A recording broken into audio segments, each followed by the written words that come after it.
ಕರ್ನಾಟಕ ಸರ್ಕಾರ ವಿಜಯೀಭವ ಯೂಟ್ಯೂಬ್ ಚಾನಲ್ಗೆ ಸ್ವಾಗತವನ್ನು ಬಯಸುತ್ತೇನೆ. ನಾನು ನಿಮ್ಮ ವೀರೇಶ್ ರಾಂಪುರ್. ಈಗ ವಿವಿಧ ಸ್ಪರ್ಧಾತ್ಮಕ ಪರೀಕ್ಷೆಗಳಿಗೆ ಸಂಬಂಧಪಟ್ಟಂತೆ ವಿಜ್ಞಾನ ಪ್ರಶ್ನೆಗಳ ವಿಶ್ಲೇಷಣೆಯನ್ನು ಮಾಡಲು ನಿಮ್ಮ ಮುಂದೆ ಇದ್ದೇನೆ. ಪ್ರಥಮ ಪ್ರಶ್ನೆಯಾಗಿ ಪ್ರಥಮಾಕ್ಷರ ಪದ ಮಾಡೆಮ್ನ ವಿಸ್ತಾರ. ಇಲ್ಲಿ ಆಪ್ಷನ್ ಆಗಿ modulation of electromagnetic waves, modern method of transmission, modulation and demodulation, mode of transmission ಅಂತ ಕೊಟ್ಟಿದ್ದಾರೆ. ಇಲ್ಲಿ ಆಪ್ಷನ್ ಸಿ ಸರಿಯಾದ ಉತ್ತರ ಆಗ್ತದೆ, ಮಾಡ್ಯುಲೇಷನ್ ಆ್ಯಂಡ್ ಡಿಮಾಡ್ಯುಲೇಷನ್. ಇದಕ್ಕೆ ಸ್ವಲ್ಪ ವಿವರಣೆಯನ್ನು ಕೊಡಲು ಬಯಸ್ತೇನೆ. ಮಾಡ್ಯುಲೇಷನ್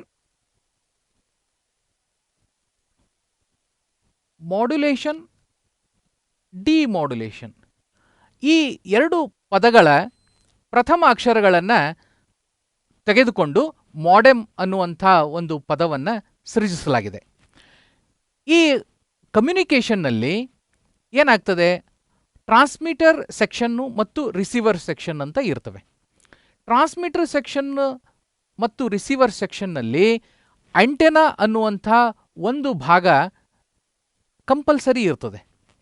ಇಲ್ಲಿ ಟ್ರಾನ್ಸ್ಮಿಟರ್ನಿಂದ ಒಂದು ಸಿಗ್ನಲನ್ನು ನಾವು ಕಳಿಸಬೇಕಾದಾಗ ಮತ್ತು ರಿಸೀವರ್ನಲ್ಲಿ ಆ ಸಿಗ್ನಲನ್ನು ರಿಸೀವ್ ಮಾಡಬೇಕಾದಾಗ ಅಲ್ಲಿ ಆಂಟೆನಾದ ಪಾತ್ರ ತುಂಬ ಮಹತ್ವದ್ದಿರುತ್ತದೆ. ಈ ಆಂಟೆನಾದ ಗಾತ್ರ ಎದರ ಮೇಲೆ ಡಿಪೆಂಡ್ ಆಗಿರ್ತದೆ ಅಂತಂದರೆ ಅದು ಫ್ರೀಕ್ವೆನ್ಸಿ ಮೇಲೆ ಡಿಪೆಂಡ್ ಆಗಿರ್ತದೆ. ಇಲ್ಲಿ ಒಂದು ಈಕ್ವೇಷನನ್ನು ನಾವು ನೋಡೋಣ. C is equal to F lambda ಅಂತ.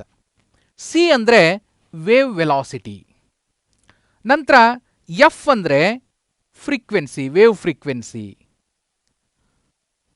ನಂತರ ಲ್ಯಾಂಬ್ಡಾ ಅಂದರೆ ವೇವ್ ಲೆಂತ್. ಸೊ ಈ ಮೂರು C is equal to F lambda ರೀತಿಯಲ್ಲಿ ಸಂಬಂಧವನ್ನು ಹೊಂದಿವೆ. ಯಾವುದೇ ಒಂದು ಆಂಟೆನಾದ ಗಾತ್ರ ಆ ಆಂಟೆನಾದ ಮೂಲಕ ನಾವು ಯಾವ ಫ್ರೀಕ್ವೆನ್ಸಿಯ ಸಿಗ್ನಲ್ಗಳನ್ನು ಕಳಿಸ್ತೀವಿ ಅನ್ನೋದ್ರ ಮೇಲೆ ಡಿಪೆಂಡ್ ಇದೆ. ಕಡಿಮೆ ಫ್ರೀಕ್ವೆನ್ಸಿಯ ಸಿಗ್ನಲ್ ಕಳಿಸಿದಾಗ ಆಂಟೆನಾದ ಗಾತ್ರ ತುಂಬ ಹೆಚ್ಚಾಗ್ತದೆ. ಹೆಚ್ಚಿನ ಫ್ರೀಕ್ವೆನ್ಸಿ ಸಿಗ್ನಲನ್ನು ಕಳಿಸಿದಾಗ ಆಂಟೆನಾದ ಗಾತ್ರ ತುಂಬ ಕಮ್ಮಿ ಆಗ್ತದೆ. ಈ ಒಂದು ತತ್ವದ ಮೇಲೆ ಏನು ಮಾಡ್ತೀವಿ ನಾವು ಅಂದರೆ, ನಾವು ಕಳಿಸಬೇಕಾದಂಥ ಸಿಗ್ನಲ್ಲು ತುಂಬ ಕಡಿಮೆ ಫ್ರೀಕ್ವೆನ್ಸಿಯ ಸಿಗ್ನಲ್. ಈ ನಮ್ಮ ವಾಯ್ಸ್ ಏನಿದೆ ಇದು 20 ಹರ್ಡ್ಜ್ನಿಂದ 20,000 ಹರ್ಡ್ಜ್ನಲ್ಲಿ ಇರ್ತದೆ. ವಿವಿಧ ಮ್ಯೂಸಿಕಲ್ ಇನ್ಸ್ಟ್ರೂಮೆಂಟ್ಸ್ ಇರಬಹುದು, ಅಥವಾ ಮನುಷ್ಯರ ಧ್ವನಿಯಾಗಿರಬಹುದು, ಅಥವಾ ಪ್ರಾಣಿಗಳ ಧ್ವನಿಯಾಗಿರಬಹುದು. ಯಾವುದೇ ನಮ್ಮ ಕಿವಿಗಳಿಗೆ ಏನು ಕೇಳಿಸ್ತದೆ ಆ ಒಂದು ಫ್ರೀಕ್ವೆನ್ಸಿಯನ್ನು ನಾವು ಆಡಿಯೋ ಫ್ರೀಕ್ವೆನ್ಸಿ ಅಂತ ಹೇಳ್ತೀವಿ. ಸೊ ಇಲ್ಲಿ ಏನಾಗ್ತದೆ, ಒಂದು ವೇವ್ ಅಂದರೆ ಇಲ್ಲಿ ನೋಡಿ, ಒಂದು ಕ್ರಸ್ಟ್ ಮತ್ತು ಟ್ರಫ್ ಅಂತ ಹೇಳ್ತೀವಿ. ಕ್ರಸ್ಟ್ ಮತ್ತು ಟ್ರಫ್ ಅಂತ ಹೇಳ್ತೀವಿ. ಸೊ ಇಲ್ಲಿ ಈ ಎರಡು ಕ್ರಸ್ಟ್ಗಳ ಮಧ್ಯದ ಅಂತರ ಅಥವಾ ಎರಡು ಟ್ರಫ್ಗಳ ಮಧ್ಯದ ಅಂತರವನ್ನು ನಾವು ವೇವ್ ಲೆಂತ್ ಅಂತ ಹೇಳ್ತೀವಿ. ಸೊ ಇಲ್ಲಿ ನಾವು ನೋಡಿ, ಇಲ್ಲಿ ಸಾಕಷ್ಟು ಕ್ರಸ್ಟ್ಗಳು ಮತ್ತು ಟ್ರಫ್ಗಳು ಇದ್ದಾವೆ. ಸೊ ಫ್ರೀಕ್ವೆನ್ಸಿ ಅಂತ ಯಾವಾಗ ಹೇಳ್ತೀವಿ ಅಂದರೆ, 1 ಸೆಕೆಂಡ್ ಕಾಲಾವಧಿಯಲ್ಲಿ ಉಂಟಾಗುವಂಥ ಕ್ರಸ್ಟ್ ಮತ್ತು ಟ್ರಫ್ಗಳು, ಒಂದು ಜೊತೆ ಕ್ರಸ್ಟ್ ಟ್ರಫ್ಗಳನ್ನು ಒಂದು ಸೈಕಲ್ ಅಂತ ನಾವು ಹೇಳ್ತೀವಿ. ಸೊ ಹೀಗಾಗಿಬಿಟ್ಟು ಇಲ್ಲಿ ಎಷ್ಟು ಸೈಕಲ್ಗಳು ಕಂಪ್ಲೀಟ್ ಆಗ್ತವೆ 1 ಸೆಕೆಂಡ್ಗೆ, ಅದನ್ನು ನಾವು ಅಷ್ಟು ಹರ್ಡ್ಜ್ ಅಂತ ಹೇಳ್ತೀವಿ. ಅಂದರೆ 1 ಸೆಕೆಂಡ್ನಲ್ಲಿ 10 ಸೈಕಲ್ಗಳು ಕಂಪ್ಲೀಟ್ ಆದರೆ 10 ಹರ್ಡ್ಜ್. ಮಾಡ್ಯುಲೇಟಿಂಗ್ ಸಿಗ್ನಲ್ಲು ತುಂಬ ಕಡಿಮೆ ಫ್ರೀಕ್ವೆನ್ಸಿ ಇರೋದ್ರಿಂದ ಆಂಟೆನಾದ ಗಾತ್ರ ಹೆಚ್ಚಾಗ್ತದೋ ಕಮ್ಮಿ ಆಗ್ತದೋ? ತುಂಬ ಹೆಚ್ಚಾಗ್ತದೆ. ಅದಕ್ಕೆ ನಾವು ಗಾತ್ರವನ್ನು ಕಡಿಮೆ ಮಾಡೋದಕ್ಕೋಸ್ಕರ ಏನು ಮಾಡ್ತೀವಿ, ಹೈ ಫ್ರೀಕ್ವೆನ್ಸಿ ವೇವ್ ಅಂದರೆ ಕ್ಯಾರಿಯರ್ ವೇವನ್ನು ನಾವು ಪ್ರಸಾರ ಮಾಡಲಿಕ್ಕೆ ತೊಡಗ್ತೀವಿ. ಸೊ ಅದು ಪ್ರಸಾರ ಮಾಡಬೇಕಾದ್ರೆ ನಮಗೆ ಸಿಗ್ನಲ್ ಬೇಕಲ್ವ, ನಾವು ಯಾವ ಒಂದು ಸಂಜ್ಞೆಯನ್ನು ಕಳಿಸ್ಬೇಕಂತೀವಿ ಅದು ಬೇಕಲ್ವ, ಅದು ಏನಿದೆ ಲೋ ಫ್ರೀಕ್ವೆನ್ಸಿ ಇದೆ. ಹಾಗಾದರೆ ಈಗ ನಾವು ತುಂಬ ದೂರಕ್ಕೆ ಪ್ರಯಾಣ ಮಾಡಬೇಕಾದ್ರೆ ಏನು ಮಾಡ್ತೀವಿ, ವಿವಿಧ ಟ್ರಾನ್ಸ್ಪೋರ್ಟೇಷನ್ ಮೀಡಿಯಮ್ಗಳನ್ನು ಬಳಸ್ತೀವಲ್ವಾ. ಈಗ ನಾವು ನಡ್ಕೊಂಡು ಹೋದರೆ ಎಷ್ಟು ಟೈಮ್ ಹತ್ತದೆ, ಅದಕ್ಕಿಂತ ಕಡಿಮೆ ಅವಧಿಯಲ್ಲಿ ನಾವು ಮುಟ್ಟಬೇಕಾದ್ರೆ, ಸ್ಥಳವನ್ನು ಮುಟ್ಟಬೇಕಾದ್ರೆ ನಾವು ಸೈಕಲ್ಲೋ, ನಂತರ ಮೊಪೆಡ್ಡೋ, ಅಥವಾ ಬಸ್ಸೋ, ಟ್ರೇನೋ, ಏರೋಪ್ಲೇನೋ, ಈ ರೀತಿ ವಿವಿಧ ಸಾರಿಗೆ ಸಾಧನಗಳನ್ನು ಬಳಸ್ತೀವಲ್ಲ. ಅದೇ ರೀತಿಯಲ್ಲಿ ಇಲ್ಲಿ ಏನು ಮಾಡ್ತಾ ಇದ್ದೀವಿ, ನಾವು ಈ ಮಾಡ್ಯುಲೇಟಿಂಗ್ ಸಿಗ್ನಲನ್ನು ಈ ಹೈ ಫ್ರೀಕ್ವೆನ್ಸಿ ಕ್ಯಾರಿಯರ್ ಸಿಗ್ನಲ್ ಮೇಲೆ ಇಂಟರ್ಫೇಸ್ ಮಾಡ್ತಾ ಇದ್ದೀವಿ. ಸೊ ಹಾಗೆ ಮಾಡಿದಾಗ ನಮಗೆ ಏನಾಗುತ್ತೆ, ಈ ಕ್ಯಾರಿಯರ್ ಸಿಗ್ನಲ್ನ ಯಾವುದಾದ್ರೂ ಒಂದು ಅಂಶವನ್ನು ನಾವು ಬದಲಾವಣೆ ಮಾಡ್ತೀವಿ. ಸೊ ಆ ಬದಲಾವಣೆ ಮಾಡಿದಂಥ ಅಂಶದ ಹೆಸರಿನ ಮೇಲೆ ವಿವಿಧ ಮಾಡ್ಯುಲೇಷನ್ ಅಂತ ಹೇಳ್ತೀವಿ. ಸೊ ಈಗ ನಾವಿಲ್ಲಿ ಈ ಕ್ಯಾರಿಯರ್ ಸಿಗ್ನಲ್ನ ಆಂಪ್ಲಿಟ್ಯೂಡನ್ನು, ಅಂದರೆ ಈ ಮಿನಿಮಮ್ ಡಿಸ್ಟನ್ಸ್ನಿಂದ ಯಾವುದು ಪಾಸಿಟಿವ್ ಅಥವಾ ನೆಗೆಟಿವ್ಗೆ ಏನು ಶಿಫ್ಟ್ ಆಗಿದೆ, ಈ ಡಿಸ್ಟನ್ಸನ್ನು ನಾವು ನೋಡಿ ಇಲ್ಲಿ ವ್ಯತ್ಯಾಸ ಮಾಡ್ತಾ ಹೋಗ್ತಾ ಇದ್ದೀವಿ. ಈ ಮಾಡ್ಯುಲೇಟಿಂಗ್ ಸಿಗ್ನಲ್ದ ಯಾವ ರೀತಿ ಕ್ರಸ್ಟ್ ಟು ಟ್ರಫ್ ಬರ್ತಾ ಇದ್ದೀವಿ, ಅವಾಗ ಏನಾಗ್ತಾ ಇದೆ, ಈ ಕ್ಯಾರಿಯರ್ದ ಆಂಪ್ಲಿಟ್ಯೂಡು ಚೇಂಜ್ ಆಗ್ತಾ ಇದೆ, ಕಡಿಮೆ ಆಗ್ತಾ ಇದೆ, ನಂತರ ಮತ್ತೆ ಹೆಚ್ಚಾಗ್ತದೆ. ಸೊ ಇದಕ್ಕೆ ನಾವು ಆಂಪ್ಲಿಟ್ಯೂಡ್ ಮಾಡ್ಯುಲೇಷನ್ ಅಂತ ಹೇಳ್ತೀವಿ. ಅದೇ ರೀತಿಯಲ್ಲಿ ಒಂದು ವೇವ್ನ ಫ್ರೀಕ್ವೆನ್ಸಿಯನ್ನು ನಾವು ಬದಲಾವಣೆ ಮಾಡಿದ್ದೀವಿ. ಮಾಡ್ಯುಲೇಟಿಂಗ್ ಸಿಗ್ನಲ್ನ ಫ್ರೀಕ್ವೆನ್ಸಿಯ ರೀತಿಯಲ್ಲಿ ಬದಲಾವಣೆ ಮಾಡಿದಾಗ, ಸೊ ಇಲ್ಲಿ ಕ್ಯಾರಿಯರ್ ಫ್ರೀಕ್ವೆನ್ಸಿ ಮತ್ತು ಹೈಯರ್ ಫ್ರೀಕ್ವೆನ್ಸಿ ಬರ್ತದೆ, ಯಾಕಂದರೆ ಇಲ್ಲಿ ಮಾಡ್ಯುಲೇಟೆಡ್ ಫ್ರೀಕ್ವೆನ್ಸಿ ಮತ್ತು ನಾರ್ಮಲ್ ಕ್ಯಾರಿಯರ್ ಫ್ರೀಕ್ವೆನ್ಸಿ. ಸೊ ಈ ರೀತಿ ಬಂದಾಗ ಇದಕ್ಕೆ ನಾವು ಫ್ರೀಕ್ವೆನ್ಸಿ ಮಾಡ್ಯುಲೇಷನ್ ಅಂತ ಹೇಳ್ತೀವಿ. ನಂತರ ಇನ್ನೊಂದು ತೆರನಾದಂಥ ಮಾಡ್ಯುಲೇಷನ್ ಇದು ಫೇಸ್ ಮಾಡ್ಯುಲೇಷನ್ ಅಂತ. ಸೊ ಇಲ್ಲಿ ಏನಾಗ್ತದೆ, ಈ ಕ್ಯಾರಿಯರ್ನ ಒಂದು ಪಾಸಿಟಿವ್ ಟು ನೆಗೆಟಿವ್ ಮತ್ತು ನೆಗೆಟಿವ್ ಟು ಪಾಸಿಟಿವ್ ಏನು ಟ್ರಾನ್ಸಿಷನ್ ಇರ್ತದೆ, ಈ ಟ್ರಾನ್ಸಿಷನ್ನು ಈ ಮಾಡ್ಯುಲೇಟಿಂಗ್ ಸಿಗ್ನಲ್ನ ಪಾಸಿಟಿವ್ ಟು ನೆಗೆಟಿವ್ ಮತ್ತು ಪಾಸಿಟಿವ್ ಟು ನೆಗೆಟಿವ್ ಈ ಟ್ರಾನ್ಸಿಷನ್ದ ಜೊತೆಯಲ್ಲಿ ನಾವು ಬದಲಾವಣೆ ಮಾಡಿದಾಗ ನಮಗೆ ಬರುವಂಥದ್ದು ಫೇಸ್ ಮಾಡ್ಯುಲೇಷನ್. ಈಗ ನಾವು ಡಿಮಾಡ್ಯುಲೇಷನ್ ಬಗ್ಗೆ ಒಂದು ಸ್ವಲ್ಪ ವಿಚಾರಗಳನ್ನು ತಿಳಿದುಕೊಳ್ಳೋಣ. ಈಗ ನಾವು ಇಲ್ಲಿ ನೋಡ್ತಾ ಇರೋದು ಒಂದು ಆಂಪ್ಲಿಟ್ಯೂಡ್ ಮಾಡ್ಯುಲೇಟೆಡ್ ಸಿಗ್ನಲನ್ನು. ಸೊ ನೋಡಿ, ಇಲ್ಲಿ ಆಂಪ್ಲಿಟ್ಯೂಡ್ ತೀರಾ ಬದಲಾವಣೆಗೆ ಒಳಗಾಗಿದೆ. ಸೊ ಇದು ಡ್ಯುಯಲ್ ಪೊಲಾರ್ ಸಿಗ್ನಲ್ ಅಂತ ನಾವು ಹೇಳ್ತೀವಿ. ಸೊ ಇದನ್ನು ನಾವೇನು ಮಾಡ್ತೀವಿ, ರೆಕ್ಟಿಫೈ ಮಾಡಿಬಿಟ್ಟು ಯುನಿಪೋಲಾರ್ ಸಿಗ್ನಲ್ ಅಂದರೆ ಪಾಸಿಟಿವ್ ಗೋಯಿಂಗ್ ಸಿಗ್ನಲ್ ಮಾತ್ರ ಮಾಡಿಬಿಡ್ತೀವಿ. ಆ ನಂತರ ಈ ನಮ್ಮ ಸಿಗ್ನಲ್ ಏನಿದೆ ಇದು ಎನ್ವಲಪ್ನಲ್ಲಿ ಮಾತ್ರ ಇರೋದ್ರಿಂದ ಈ ನಾವೇನು ಮಾಡ್ತೀವಿ, ಈ ಸಿಗ್ನಲನ್ನು ಫಿಲ್ಟರ್ ಮಾಡಿಬಿಟ್ಟು ಹೈ ಫ್ರೀಕ್ವೆನ್ಸಿ ವೇವ್ಸನ್ನು ನಾವು ಗ್ರೌಂಡ್ ಮಾಡಿಬಿಡ್ತೀವಿ. ಆವಾಗ ನಮಗೇನು ಸಿಗ್ತದೆ, ಎನ್ವಲಪ್ ಮಾಡ್ಯುಲೇಟಿಂಗ್ ಸಿಗ್ನಲ್ ಸಿಗ್ತದೆ, ಲೋ ಫ್ರೀಕ್ವೆನ್ಸಿ ಸಿಗ್ನಲ್ ಸಿಗ್ತದೆ. ಈ ರೀತಿಯಿಂದ ನಾವು ವಿ ಆರ್ ರಿಕವರಿಂಗ್, ನಾವೇನು ಮಾಡ್ತಾ ಇದ್ದೀವಿ, ಈ ಸಿಗ್ನಲನ್ನು ಮಾಡ್ಯುಲೇಟೆಡ್ ಕ್ಯಾರಿಯರ್ನಿಂದ ರಿಕವರ್ ಮಾಡ್ತಾ ಇದ್ದೀವಿ. ಅದಕ್ಕೆ ನಾವು ಡಿಮಾಡ್ಯುಲೇಟಿಂಗ್ ಪ್ರೊಸೆಸ್ ಅಂತ ಹೇಳ್ತೀವಿ. ಸೊ ಈ ರೀತಿಯಲ್ಲಿ ನೀವು ಆನ್ಸರನ್ನು ಮಾಡಬೇಕು. ಮುಂದಿನ ಪ್ರಶ್ನೆ, ದ್ಯುತಿ ಎಳೆಗಳು ಬೆಳಕಿನ ಸಂಜ್ಞೆಗಳನ್ನು ಒಂದೆಡೆಯಿಂದ ಇನ್ನೊಂದೆಡೆಗೆ ಸಾಗಿಸುವುದು. ಸೊ ದ್ಯುತಿ ಎಳೆಗಳು ಅಂತಂದರೆ ಆಪ್ಟಿಕಲ್ ಫೈಬರ್ಸ್ ಅಂತ, ಬೆಳಕಿನ ಸಂಜ್ಞೆ ಅಂದರೆ ಲೈಟ್ ಸಿಗ್ನಲ್ ಅಂತ. ಸೊ ಇಲ್ಲಿ ಆಪ್ಷನ್ಗಳು ನೋಡೋಣ.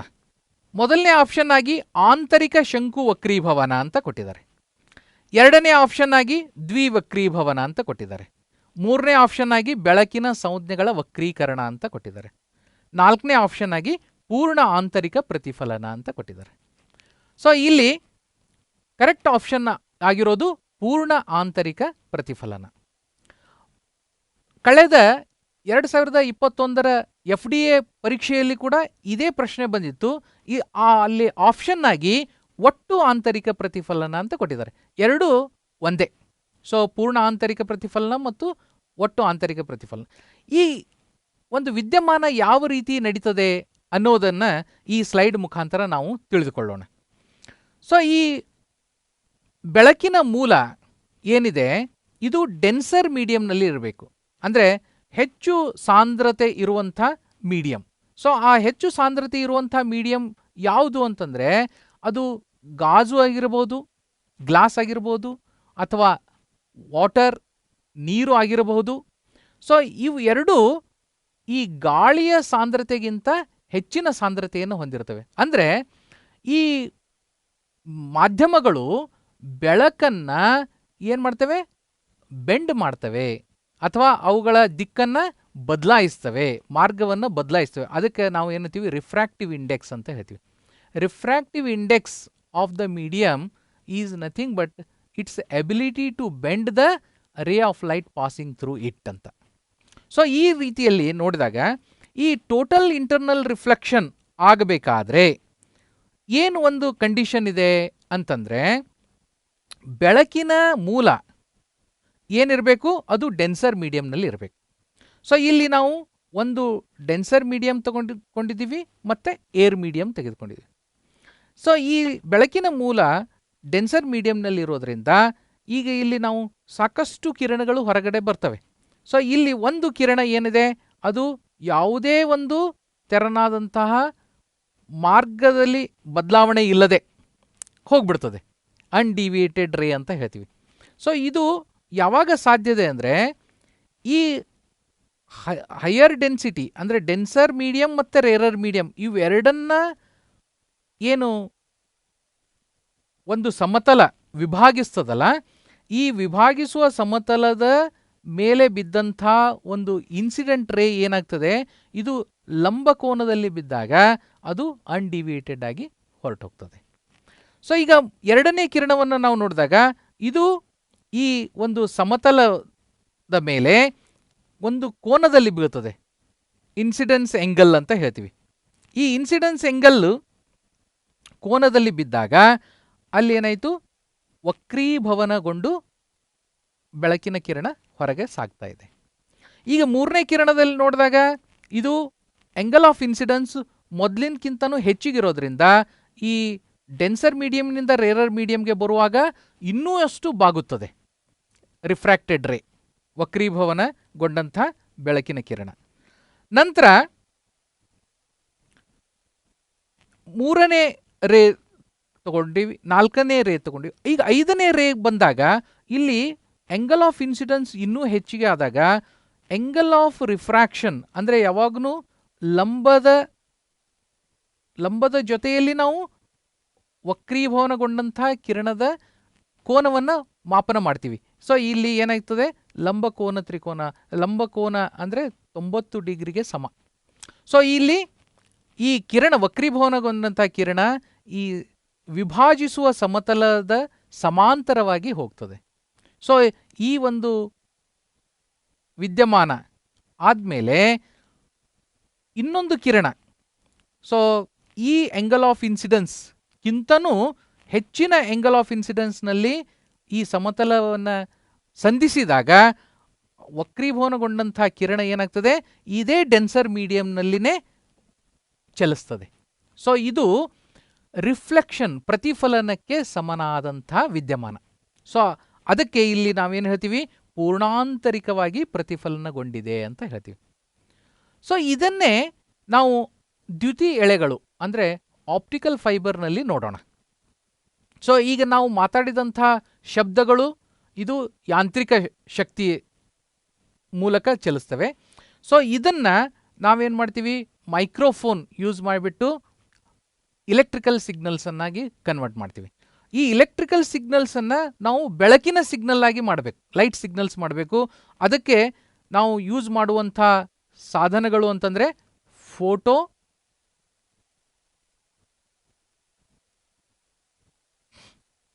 ಟ್ರಾನ್ಸ್ಮಿಟರ್. ಫೋಟೋ ಟ್ರಾನ್ಸ್ಮಿಟರ್ ಅಂದರೆ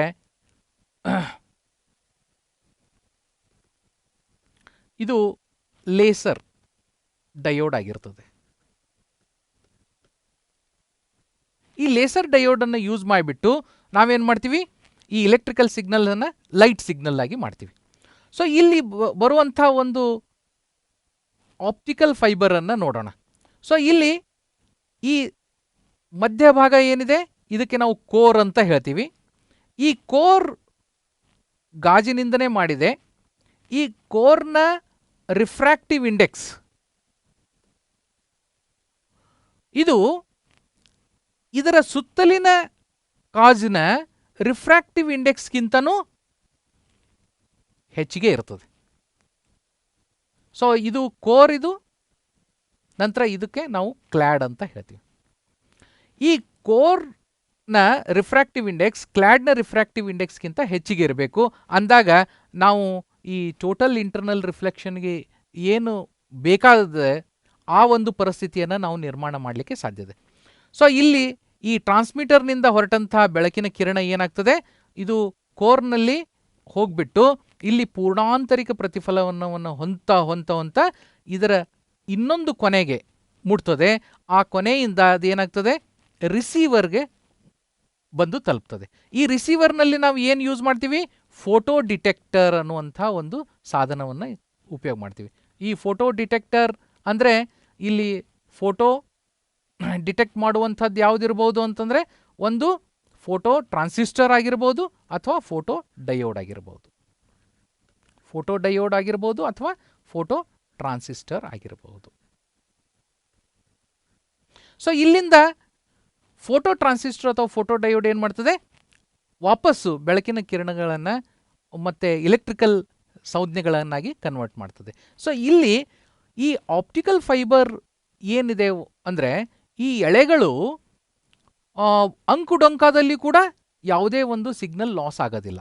ಸೊ ಈ ರೀತಿಯಲ್ಲಿ ನಾವು ಈ ದ್ಯುತಿ ಎಳೆಗಳಲ್ಲಿ ಪೂರ್ಣಾಂತರಿಕ ಪ್ರತಿಫಲನದಿಂದ ಈ ಮೂರನೇ ಪ್ರಶ್ನೆಯಾಗಿ ಖೋಟಾ ನೋಟಿನ ಪತ್ತೆಗೆ ಬಳಕೆ ಮಾಡುವ ವಿಕಿರಣ ಯಾವುದು ಅಂತ ಇದೆ. ಸೊ ಇಲ್ಲಿ ಆಪ್ಷನ್ಗಳಾಗಿ ಅವಕೆಂಪು ವಿಕಿರಣ, ಗಾಮಾ ವಿಕಿರಣ, ಅತಿ ನೇರಳೆ ವಿಕಿರಣ, ಎಕ್ಸ್ರೇ ವಿಕಿರಣ ಅಂತ ಕೊಟ್ಟಿದ್ದಾರೆ. ಇಲ್ಲಿ ಕೊಟ್ಟಂಥ ಎಲ್ಲ ವಿಕಿರಣಗಳು ಏನಿದೆ ಅಂದರೆ ಅವು ಕಣ್ಣಿಗೆ ಕಾಣದಂತಹ ವಿಕಿರಣಗಳು. ಸೊ ಇಲ್ಲಿ ಇನ್ಫ್ರಾರೆಡ್ ಅವಗೆಂಪು ವಿಕಿರಣ, ಇನ್ಫ್ರಾರೆಡ್ ಅಂದರೆ ಇದು ಏನಿದೆ, ಈ ವಿಕಿರಣ ತನ್ನ ಜೊತೆಯಲ್ಲಿ ಉಷ್ಣದ ಒಂದು ಇಫೆಕ್ಟನ್ನು ಕೊಡ್ತದೆ. ಈ ಗಾಮಾ ವಿಕಿರಣ ಮತ್ತು ಈ ಎಕ್ಸ್ರೇ ವಿಕಿರಣಗಳು ಏನು ಮಾಡ್ತವೆ ಅಂತಂದರೆ, ಇವು ಕೂಡ ಕಣ್ಣಿಗೆ ಕಾಣೋದಿಲ್ಲ, ಆದರೆ ಅವು ತಮ್ಮದೇ ಆದಂಥ ಒಂದು ಇಫೆಕ್ಟನ್ನು ಈ ವಸ್ತುಗಳ ಮೂಲಕ ಹಾದು ಹೋಗ್ತವೆ. ಸೊ ಆನ್ಸರ್ ಆಗಿ ಅತಿ ನೇರಳೆ ವಿಕಿರಣ ಅನ್ನೋದು ಸರಿಯಾದ ಉತ್ತರ ಆಗ್ತದೆ. ಇಲ್ಲಿ ಏನಿದೆ, ಈ ಒಂದು ನೋಟಿನ ಮೇಲೆ 9 ತೆರನಾದಂತಹ ಸೆಕ್ಯೂರಿಟಿ ಪಾಯಿಂಟ್ಸ್ ಇರ್ತವೆ. ಸೊ ಇಲ್ಲಿ ನೋಡಿ, ಮೊದಲನೇದು ಸೆಕ್ಯೂರಿಟಿ ಥ್ರೆಡ್ ಅಂತ, ಎರಡನೇದು ಬಂದ್ಬಿಟ್ಟು ವಾಟರ್ ಮಾರ್ಕ್, ಮೂರನೇದು ಬಂದ್ಬಿಟ್ಟು ಮೈಕ್ರೋ ಲೆಟ್ರಿಂಗ್, ನಾಲ್ಕನೇದು ಲೆಟೆಂಟ್ ಇಮೇಜ್, 5 ಮತ್ತು 6 ಈ ಐಡೆಂಟಿಫಿಕೇಶನ್ ಮಾರ್ಕ್ ಮತ್ತು ಇಂಟ್ಯಾಂಗ್ಲಿಯೋ ಪ್ರಿಂಟಿಂಗ್. ಸೊ ಇವು ಎರಡು ಅಂಧತ್ವದಿಂದ ಬಳಲುವಂಥ ಜನರ ಸಲುವಾಗಿ ಮಾಡಿರುವಂಥ ಒಂದು ಸೆಕ್ಯೂರಿಟಿ ಸಾಧನಗಳು. ನಂತರ optically variable or colour changing ink ಅಂತ. ಸೊ ಆ ಒಂದು ನೋಟನ್ನು ನಾವು ನಮ್ಮ ಕಣ್ಣಿನ ಲೆವೆಲ್ಗೆ ತಂದುಬಿಟ್ಟು ಸ್ವಲ್ಪ ಕೋನದಲ್ಲಿ ಹಿಡಿದಾಗ, ಬೆಳಕು ಅದರ ಮೇಲೆ ಬೀಳುವಂತೆ ನಾವು ಕೋನದಲ್ಲಿ ಹಿಡಿದಾಗ ಏನಾಗುತ್ತದೆ, ಅಲ್ಲಿ ಕಲರ್ ಚೇಂಜ್ ಆಗ್ತದೆ. ಅದು ಕೂಡ ಒಂದು ನೋಟು ಏನು ನೈಜವಾದದ್ದೋ ಏನು ಅಥವಾ ಕೊಟ್ಟಿ ಅನ್ನೋದು ಸಾಬೀತು ಮಾಡುವಂಥ ಒಂದು ಕೆಲಸ ಮಾಡ್ತದೆ. ನಂತರ ಈ ನೋಟಿನ ಒಂದು ಭಾಗದಲ್ಲಿ ವಿಂಡೋ ಇರುತ್ತದೆ. ಆ ವಿಂಡೋದಲ್ಲಿ ಯಾವ ಒಂದು ಆಕೃತಿಯನ್ನು ಮಾಡಿರ್ತಾರೆ, ಎರಡೂ ಬದಿಯಲ್ಲಿ ಒಂದೇ ತೆರನಾದಂಥ ಆಕೃತಿ ಇರ್ತದೆ. ಸೊ ಅದನ್ನು ನಾವು ಸಿ ಥ್ರೂ ರೆಜಿಸ್ಟರ್ ಅಂತ ಹೇಳ್ತೀವಿ. ಇನ್ನೊಂದು ಫ್ಲೋರೋಸೆನ್ಸ್ ಇಫೆಕ್ಟ್ ಅಂತ. ಈ ಅತಿ ನೇರಳೆ ವಿಕಿರಣದ ಒಂದು ಸೋರ್ಸ್ನಲ್ಲಿ ನಾವು ನೋಟನ್ನು ಇಟ್ಟಾಗ ಅಲ್ಲಿ ಏನಾಗ್ತದೆ, ಆ ನೋಟ್ನಲ್ಲಿರುವಂಥ ಆಪ್ಟಿಕಲ್ ಫೈಬರ್ಸ್ ಮತ್ತು ಆ ನೋಟ್ನಲ್ಲಿ ಇರುವಂಥ ಫ್ಲೋರೋಸೆಂಟ್ ಇಂಕ್, ಈ ನಂಬರು, ಈ ವಿಶೇಷಣೆಗಳು ಅಲ್ಲಿ ಕಾಣ್ತವೆ. ಸೊ ಅವು ಕೂಡ ಇದು ಏನು ನೈಜವಾದಂಥ ನೋಟೋ ಅಥವಾ ಕೊಟ್ಟಿ ನೋಟೋ ಅನ್ನೋದನ್ನು ಪತ್ತೆ ಮಾಡಲಿಕ್ಕೆ ನಮಗೆ ತುಂಬ ಸಹಾಯವನ್ನು ಮಾಡ್ತವೆ. ಈಗ ಮುಂದಿನ ಪ್ರಶ್ನೆಯಾಗಿ, ಸಮುದ್ರದಲ್ಲಿ ಮುಳುಗಿದ ವಸ್ತುವಿನ ಪತ್ತೆ ಮಾಡುವ ಸಾಧನ ಯಾವುದು ಅನ್ನುವುದನ್ನು ತೆಗೆದುಕೊಳ್ಳೋಣ. ಸೊ ಇಲ್ಲಿ ನಮಗೆ ಆಪ್ಷನ್ ಆಗಿ ಸೋನಾರ್, ಲೇಸರ್, ರಾಡಾರ್, ಲಿಡಾರ್ ಅಂತ 4 ಸಾಧನಗಳನ್ನು ಕೊಟ್ಟಿದ್ದಾರೆ. ಸೊ ಸೋನಾರ್ ಅಂದರೆ ಏನು? ಈ ಸೋನಾರ್ ಅಂದರೆ ಈ ಆಪ್ಷನ್ನಲ್ಲಿ ಕರೆಕ್ಟ್ ಆದದ್ದು ಸೋನಾರೇ. ಸೊ ಸೋನಾರ್ ಇದು SONAR, ಇದರ ಒಂದು ವಿಸ್ತೃತ ರೂಪ ಏನು ಅಂತಂದರೆ ಸೌಂಡ್ ನೆವಿಗೇಷನ್ ಆ್ಯಂಡ್ ರೇಂಜಿಂಗ್ ಅಂತ. ಇಲ್ಲಿ ಈ ಹಡಗಿನ ಕೆಳಭಾಗದಲ್ಲಿ ಟ್ರಾನ್ಸ್ಮಿಟರ್ ಮತ್ತು ರಿಸೀವರ್ ಅಥವಾ ಡಿಟೆಕ್ಟರ್ ಅನ್ನುವಂಥ ಸಾಧನಗಳನ್ನು ಕೂಡಿಸಿರ್ತಾರೆ. ಈ ಟ್ರಾನ್ಸ್ಮಿಟರ್ ಏನು ಮಾಡ್ತದೆ, ಇದು ಇಲೆಕ್ಟ್ರಿಕಲ್ ಸಿಗ್ನಲ್ಸನ್ನು ಈ ಪತ್ತೆ ಮಾಡಬೇಕಾದಂಥ ಟಾರ್ಗೆಟ್ಟಿನ ಕಡೆಗೆ ಚಲಿಸುವಂತೆ ಮಾಡ್ತದೆ. ಆ ಟಾರ್ಗೆಟ್ ಮೇಲೆ ಬಿದ್ದಂಥ ಏನು ಸಿಗ್ನಲ್ ಇದೆ ಅದು ಪ್ರತಿಫಲನಗೊಂಡು ಈ ಡಿಟೆಕ್ಟರ್ ಸಾಧನಕ್ಕೆ ಬರ್ತದೆ. ಸೊ ಈ ಒಂದು ವಿದ್ಯಮಾನದಿಂದ ನಾವು ಆ ಸಮುದ್ರದ ಕೆಳಗಡೆ ಯಾವ ಒಂದು ಆಳಕ್ಕೆ ಒಂದು ಟಾರ್ಗೆಟ್ ಇದೆ ಅನ್ನುವುದನ್ನು ನಾವು ಪತ್ತೆ ಮಾಡಬಹುದು. ಈಗ ಲೇಸರ್ ಬಗ್ಗೆ ಒಂದು ಸ್ವಲ್ಪ ವಿಶ್ಲೇಷಣೆ, ಯಾಕಂದರೆ ಬೇರೆ ಬೇರೆ ಪರೀಕ್ಷೆಗಳಲ್ಲಿ ಈ ಒಂದು ಸಾಧನಗಳ ಬಗ್ಗೆ ಕೇಳಿದ್ದಾರೆ. ಲೇಸರ್ ಇದು light amplification by stimulated emission of ರೇಡಿಯೇಷನ್ನ ಸಂಕ್ಷಿಪ್ತ ರೂಪ. ಸೊ ಇಲ್ಲಿ ನಮಗೆ ಯಾವ್ಯಾವ ತೆರನಾದಂಥ ಲೇಸರ್ ಇವೆ ಅಂತ ಒಂದು ಪ್ರಶ್ನೆ ಬಂದಾಗ 4 ತೆರನಾದಂಥ ಲೇಸರ್ಗಳಿದ್ದಾವೆ ನೋಡಿ.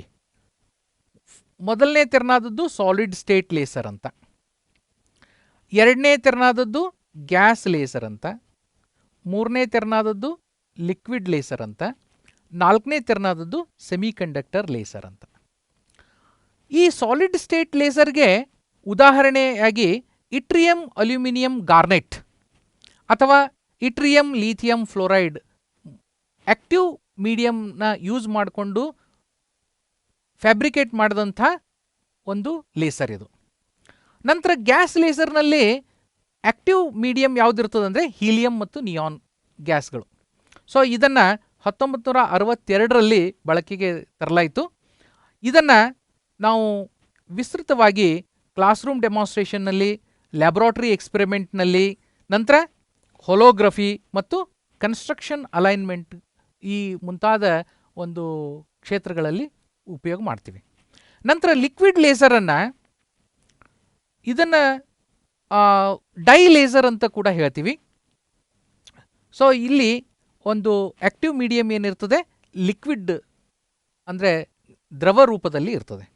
ನಂತರ ಈ ಸೆಮಿಕಂಡಕ್ಟರ್ ಲೇಸರ್ನಲ್ಲಿ ಗ್ಯಾಲಿಯಂ ಆರ್ಸೆನೈಡ್ ಲೇಸರ್ ಅಂತ ತುಂಬ ಯೂಸ್ ಆಗುವಂಥ ಒಂದು ಲೇಸರು. ಸೊ ಇಲ್ಲಿ ಬೇರೆ ಬೇರೆ ಮಟೀರಿಯಲ್ಗಳು ಕೂಡ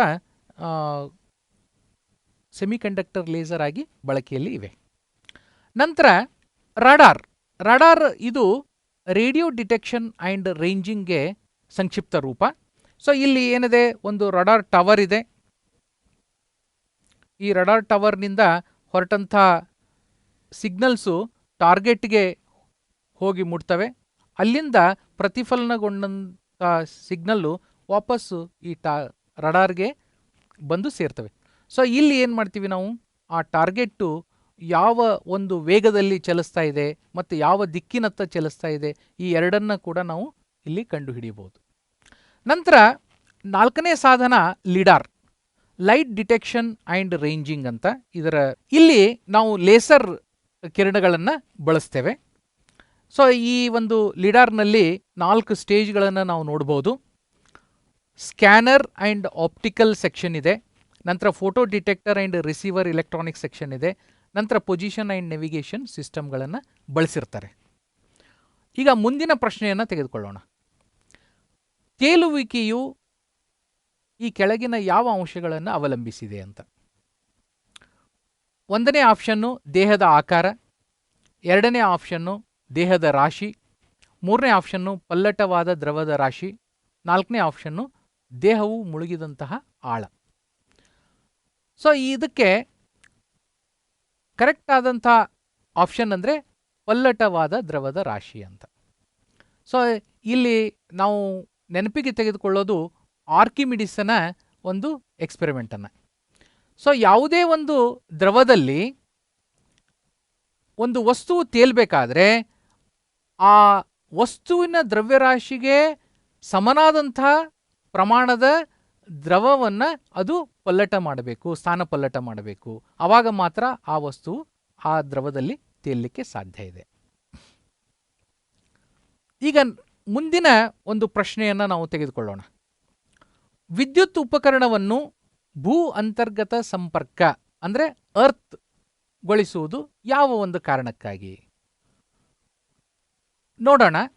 ಉಪಕರಣವನ್ನು ಯಾವುದೇ ಹಾನಿಗೆ ಒಳಗಾಗದಂತೆ ರಕ್ಷಿಸಲಿಕ್ಕಾಗಿ, ವಿದ್ಯುತ್ ಆಘಾತಗಳನ್ನು ತಡೆಯಲು, ಶಾರ್ಟ್ ಸರ್ಕ್ಯೂಟ್ ಆಗುವುದನ್ನು ತಡೆಯಲು, ಶಕ್ತಿಯ ಉಳಿತಾಯಕ್ಕಾಗಿ. ಈ ಒಂದು 4 ಸಂದರ್ಭಗಳನ್ನು ಕೊಟ್ಟು ಈ ಮೇಲಿನ ಹೇಳಿಕೆಗಳಲ್ಲಿ ಯಾವುದು ಸರಿ ಅಥವಾ ಯಾವುದು ತಪ್ಪು ಅನ್ನೋದನ್ನು ಈ ಕೆಳಗೆ ನೀಡಿರುವ ಆಯ್ಕೆಗಳ ಸಂಕೇತ ಅಕ್ಷರವನ್ನು ಆಧರಿಸಿ ಹೇಳಬೇಕಾಗಿದೆ. ಸೊ ಇಲ್ಲಿ ಮೊದಲನೇ ಆಪ್ಷನ್ನು ಎ ಮಾತ್ರ, ಎರಡನೇ ಆಪ್ಷನ್ನು ಬಿ ಮಾತ್ರ, ಮೂರನೇ ಆಪ್ಷನ್ ಆಗಿ ಬಿ ಮತ್ತು ಸಿ ಮಾತ್ರ, ಮತ್ತು ನಾಲ್ಕನೇ ಆಪ್ಷನ್ ಆಗಿ ಸಿ ಮತ್ತು ಡಿ ಮಾತ್ರ ಅಂತ. ಸೊ ಈ ಅರ್ಥಿಂಗ್ ಮಾಡೋದ್ರಿಂದ ಏನಾಗ್ತದೆ? ಅರ್ಥಿಂಗ್ ಮಾಡೋದ್ರಿಂದ ವಿದ್ಯುತ್ ಆಘಾತಗಳನ್ನು ತಡೆಯಲಿಕ್ಕೆ ಸಾಧ್ಯ ಇದೆ. ಅದಕ್ಕೆ ಆಪ್ಷನ್ ಬಿ ಮಾತ್ರ ಅನ್ನೋದು ಸರಿಯಾದ ಉತ್ತರ. ಈ ಅರ್ಥಿಂಗ್ ಅಂದರೆ ಏನು ಸ್ವಲ್ಪ ಸಂಕ್ಷಿಪ್ತವಾಗಿ ನೋಡೋಣ. ಸೊ ಇಲ್ಲಿ ಏನಾಗ್ತದೆ, ಯಾವುದೇ ಒಂದು ವಿದ್ಯುತ್ ಉಪಕರಣವನ್ನು ನಾವು ತೆಗೆದುಕೊಂಡಾಗ ಇಲ್ಲಿ ವಿದ್ಯುತ್ ಪರಿವರ್ತಕವನ್ನು ನಾವು ಪ್ರಥಮವಾಗಿ ಬಳಸ್ತೇವೆ. ಸೊ ಇದಕ್ಕೆ ನಾವು ಟ್ರಾನ್ಸ್ಫಾರ್ಮರ್ ಅಂತ ಹೇಳ್ತೀವಿ. ಈ ಟ್ರಾನ್ಸ್ಫಾರ್ಮರ್ ಕುರಿತಾಗಿ, ವಿದ್ಯುತ್ ಪರಿವರ್ತಕದ ಕುರಿತಾಗಿ ಬಹಳಷ್ಟು ಪ್ರಶ್ನೆಗಳು ಬಂದಿವೆ. ಇದಕ್ಕಾಗಿ ನಾನು ಮತ್ತೊಂದು ಕ್ಲಾಸ್ನಲ್ಲಿ ಈ ವಿದ್ಯುತ್ ಪರಿವರ್ತಕದ ಕುರಿತಾಗಿ ಕೂಡ ಕೆಲವೊಂದು ವಿಶ್ಲೇಷಣೆಯನ್ನು ಮಾಡ್ತಾ ಇದ್ದೇನೆ. ಸೊ ಇಲ್ಲಿ ಈ ವಿದ್ಯುತ್ ಸಂಪರ್ಕಕ್ಕೆ ಬಂದಂಥ ಉಪಕರಣ ಏನಿದೆ, ಇದರ ಹೊರಗವಚ ಮೆಟಾಲಿಕ್ ಏನು ಕವರ್ ಇದೆ, ಇದನ್ನು ನಾವೇನು ಮಾಡ್ತೀವಿ, ಒಂದು ನೆಗ್ಲಿಜಿಬಲ್ ರೆಸಿಸ್ಟೆನ್ಸ್ ಇರುವಂಥ ವೈರನ್ನು ಉಪಯೋಗ ಮಾಡಿಕೊಂಡು ಅರ್ತಿಗೆ ಸಂಪರ್ಕ ಮಾಡ್ತೀವಿ, ಅಂದರೆ ನೆಲಕ್ಕೆ, ಭೂಮಿಗೆ ಸಂಪರ್ಕ ಮಾಡ್ತೀವಿ. ಅವಾಗ ಏನಾಗ್ತದೆ ಅಂತಂದರೆ, ಈ ಒಂದು ಮೆಟಾಲಿಕ್ ಹೊರಕವಚವನ್ನು ಮುಟ್ಟಿದಂಥ ವ್ಯಕ್ತಿಯ ಮೂಲಕ ಆ ಒಂದು ಫಾಲ್ಟಿ ಕರೆಂಟ್ ಭೂಮಿಗೆ ತಲುಪೋದ ಬದಲು ಅದು ನೇರವಾಗಿ ಭೂಮಿಗೆ ತಲುಪ್ತದೆ. ಸೊ ಹೀಗಾಗಿಬಿಟ್ಟು ಯಾವುದೇ ರೀತಿಯಿಂದ ಶಾಕ್ ಆಗೋದಿಲ್ಲ. ಇಲ್ಲಿ ನೋಡಿ, ಇಲ್ಲೇನಾಗಿದೆ, ಅರ್ಥಿಂಗ್ ಮಾಡಿಲ್ಲ. ಈ ಸ್ಲೈಡ್ನಲ್ಲಿ ಅರ್ಥಿಂಗ್ ಮಾಡಲಾರ್ದಕ್ಕೆ ಫಾಲ್ಟಿ ಕರೆಂಟ್ ಏನಾಗಿದೆ, ಆ ಒಂದು ವಿದ್ಯುತ್ ಉಪಕರಣವನ್ನು ಮುಟ್ಟಿದಂಥ ವ್ಯಕ್ತಿಯ ದೇಹದ ಮೂಲಕ ಅದು ಗ್ರೌಂಡಿಗೆ ಹೋಗ್ತಾ ಇದೆ. ಹೀಗಾಗಿ ವ್ಯಕ್ತಿಗೆ ವಿದ್ಯುತ್ ಆಘಾತ ಉಂಟಾಗ್ತದೆ, ಕೆಲವೊಂದು ಸಲ ಸಾವು ಕೂಡ ಸಂಭವಿಸುವಂಥ ಪ್ರಮೇಯ ಬರ್ತದೆ. ಸೊ ಈಗ ಮುಂದಿನ ಸ್ಲೈಡ್ ನೋಡಿದಾಗ ಇಲ್ಲೇನಾಗಿದೆ, ನಾವು ಅರ್ಥಿಂಗ್ ಮಾಡಿರೋದ್ರಿಂದ ಏನಾಗ್ತದೆ, ಆ ವಿದ್ಯುತ್ ಉಪಕರಣವನ್ನು ಮುಟ್ಟಿದಾಗೂ ಕೂಡ ವ್ಯಕ್ತಿಯ ಮೂಲಕ ಫಾಲ್ಟಿ ಕರೆಂಟು ಪ್ರವಹಿಸುವುದಿಲ್ಲ. ಈಗ ಮುಂದಿನ ಪ್ರಶ್ನೆಯನ್ನು ನೋಡೋಣ. ಒಂದು ನ್ಯೂಕ್ಲಿಯರ್ ರಿಯಾಕ್ಟರ್ನಲ್ಲಿ ಭಾರಜಲದ ಕಾರ್ಯವೇನು? ಆಪ್ಷನ್ ಆಗಿ ನ್ಯೂಟ್ರಾನ್ಗಳ ವೇಗವನ್ನು ನಿಧಾನಗೊಳಿಸುವುದು, ನ್ಯೂಟ್ರಾನ್ಗಳ ವೇಗವನ್ನು ಹೆಚ್ಚಿಸುವುದು, ರಿಯಾಕ್ಟರನ್ನು ತಂಪುಗೊಳಿಸುವುದು, ನ್ಯೂಕ್ಲಿಯರ್ ಪ್ರತಿಕ್ರಿಯೆಗಳನ್ನು ನಿಲ್ಲಿಸುವುದು ಅಂತ ಇದೆ. ಸೊ ಇಲ್ಲಿ ಭಾರಜಲ ಅಂತಂದರೆ ಇದು ಜಲಜನಕದ ಸಮಸ್ಥಾನಿ, ಐಸೋಟೋಪ್, ಡ್ಯೂಟೇರಿಯಂ ಅಂತ. ಸೊ ಇದನ್ನು ನಾವು ನ್ಯೂಕ್ಲಿಯರ್ ರಿಯಾಕ್ಟರ್ನಲ್ಲಿ ಬಳಸ್ತೀವಿ. ಎದಕ್ಕೆ ಬಳಸ್ತೀವಿ ಅಂತಂದರೆ, ಕರೆಕ್ಟಾದ ಆಪ್ಷನ್ನು ನ್ಯೂಟ್ರಾನ್ಗಳ ವೇಗವನ್ನು ನಿಧಾನಗೊಳಿಸಲಿಕ್ಕೆ. ಮುಂದಿನ ಒಂದು ಪ್ರಶ್ನೆಯನ್ನು ನೋಡೋಣ. ವಿಜ್ಞಾನ ಮತ್ತು ತಂತ್ರಜ್ಞಾನಕ್ಕಾಗಿ ನೀಡುವ ಶಾಂತಿ ಸ್ವರೂಪ್ ಭಟ್ನಾಗರ್ ಪ್ರಶಸ್ತಿಯು ವಾರ್ಷಿಕವಾಗಿ ಈ ಕೆಳಗಿನ ಯಾವ ಸಂಸ್ಥೆಗಳಿಂದ ನೀಡಲ್ಪಡುತ್ತದೆ ಅಂತ. ಇಲ್ಲಿ ಪ್ರಥಮ ಆಪ್ಷನ್ನು CSIR ಅಂತಿದೆ, ಎರಡನೇದಾಗಿ ISRO ಇಸ್ರೋ ಅಂತಿದೆ, ಮೂರನೇದಾಗಿ IIT ಅಂತಿದೆ, ನಾಲ್ಕನೇದಾಗಿ TISS Tata Institute of Social Sciences ಅಂತ ಇದೆ. ಸೊ ಇಲ್ಲಿ ಕರೆಕ್ಟಾದ ಆಪ್ಷನ್ ಅಂದರೆ CSIR ಅಂತ, Council for Scientific and Industrial Research ಅಂತ. ಸೊ ಇವರು ಶಾಂತಿ ಸ್ವರೂಪ್ ಭಟ್ನಾಗರ್ ಹೆಸರಿನಲ್ಲಿ ಪ್ರಶಸ್ತಿಯನ್ನು ನೀಡ್ತಾರೆ. ಯಾಕೆ? ಇದರ ಹಿನ್ನೆಲೆಯನ್ನು ಸ್ವಲ್ಪ ತಿಳಿದುಕೊಳ್ಳೋಣ. ಶಾಂತಿ ಸ್ವರೂಪ್ ಭಟ್ನಾಗರ್ ಅನ್ನುವರು ಶ್ರೇಷ್ಠವಾದಂಥ ವಿಜ್ಞಾನಿಯಾಗಿದ್ದರು. ಅವರು 21 ಫೆಬ್ರವರಿ 1894ರಲ್ಲಿ ಬ್ರಿಟಿಷ್ ಇಂಡಿಯಾ ದ ಭೇರಾ ಅನ್ನುವಂಥ ಪಂಜಾಬ್ ಪ್ರಾಂತ್ಯದಲ್ಲಿ ಅವರು ಜನ್ಮ ತಾಳಿದ್ರು. ಅದು ಈಗ ಪಾಕಿಸ್ತಾನದಲ್ಲಿ ಇದೆ. ಇವರು ಮೂಲತಃ ಕೊಲೈಡ್ ಕೆಮಿಸ್ಟ್ರಿ ಮತ್ತು ಫಿಸಿಕಲ್ ಕೆಮಿಸ್ಟ್ರಿಯಲ್ಲಿ ಉತ್ತಮವಾದಂಥ ಸಾಧನೆಯನ್ನು ಮಾಡಿರ್ತಾರೆ. ಇವರು council of scientific and industrial ರಿಸರ್ಚ್ನ ಪ್ರಥಮ ಡೈರೆಕ್ಟರ್ ಜನರಲ್ ಆಗಿ ಸೇವೆಯನ್ನು ಸಲ್ಲಿಸಿದ್ದಾರೆ. ಅದರ ಜೊತೆಯಲ್ಲಿ UGCಯ ಪ್ರಥಮ ಚೇರ್ಮನ್ ಆಗಿ ಕೂಡ ಸೇವೆಯನ್ನು ಸಲ್ಲಿಸಿದ್ದಾರೆ. ಇವರು 1955 ಜನವರಿ 1 ತಮ್ಮ ದೇಹವನ್ನು ಬಿಡ್ತಾರೆ. ಸೊ ಇಷ್ಟು ಮಾಹಿತಿಯನ್ನು ನಾವು ಶಾಂತಿ ಸ್ವರೂಪ್ ಭಟ್ನಾಗರ್ ಅವರ ಕುರಿತಾಗಿ ತಿಳಿದುಕೊಂಡಿರಬೇಕು. ಇವರು CSIRನ ಪ್ರಥಮ ಡೈರೆಕ್ಟರ್ ಜನರಲ್ ಆಗಿರೋದಕ್ಕಾಗಿ ಇವರ ನೆನಪಿನಲ್ಲಿ ಪ್ರಶಸ್ತಿಯನ್ನು ಕೊಡಲಾಗ್ತದೆ. ಈ ಪ್ರಶಸ್ತಿ 5 ಲಕ್ಷ ರೂಪಾಯಿ ಬಹುಮಾನವನ್ನು ಕೂಡ ಒಳಗೊಂಡಿರ್ತದೆ. ಮತ್ತು ಯಾವ್ಯಾವ ಕ್ಷೇತ್ರದಲ್ಲಿ ಸಾಧನೆ ಮಾಡಿದವರಿಗೆ ಕೊಡ್ತಾರೆ ಅಂತಂದರೆ biological science, chemical science, earth, atmospheric, ocean, planetary science, engineering science, mathematical science, medical science, physical science. So ಈ ವಿವಿಧ ಕ್ಷೇತ್ರಗಳಲ್ಲಿ ಗಣನೀಯ ಸಾಧನೆಯನ್ನು ಮಾಡಿದಂಥವರಿಗೆ ಪ್ರಶಸ್ತಿಯನ್ನು ನೀಡಲಾಗ್ತದೆ. ಈಗ ಮುಂದಿನ ಪ್ರಶ್ನೆಯನ್ನು ನೋಡೋಣ. ಕಾರು ಶೈತ್ಯಕವು, ಶೈತ್ಯಕ ಅಂದರೆ ಕೂಲಂಟ್ ಅಂತ. ಸೊ ಈ ಕಾರಿನಲ್ಲಿ ಬಳಸುವಂಥ ಕೂಲಂಟ್ ಏನೇನು ಪರಿಣಾಮವನ್ನು ಮಾಡ್ತದೆ ಅನ್ನೋದರ ಕುರಿತಾಗಿ ಒಂದು 4 ಸ್ಟೇಟ್ಮೆಂಟ್ಗಳು ಕೊಟ್ಟಿದ್ದಾರೆ. ನೀರಿನ ಕುದಿಯೋ ಬಿಂದುವನ್ನು ಹೆಚ್ಚಳಗೊಳಿಸುವುದು, ನೀರಿನ ಘನೀರ್ಭವನ ಬಿಂದುವನ್ನು ತಗ್ಗಿಸುವುದು, ಎಂಜಿನ್ನ ಲೋಹೀಯ ಭಾಗಗಳ ತುಕ್ಕು ಹಿಡಿಯುವಿಕೆಯನ್ನು ಕಡಿಮೆ ಮಾಡುವುದು, ಪೆಟ್ರೋಲ್ನ ಉಪಯೋಗವನ್ನು ತಗ್ಗಿಸುವುದು ಅಂತ. ಈ ಹೇಳಿಕೆಗಳಲ್ಲಿ ಯಾವುದು ಸರಿ ಅನ್ನೋದನ್ನು ಕೆಳಗೆ ಕೊಟ್ಟಿರುವಂಥ ಆಯ್ಕೆಗಳನ್ನು ಬಳಸಿಕೊಂಡು ನಾವು ಹೇಳಬೇಕಾಗಿದೆ.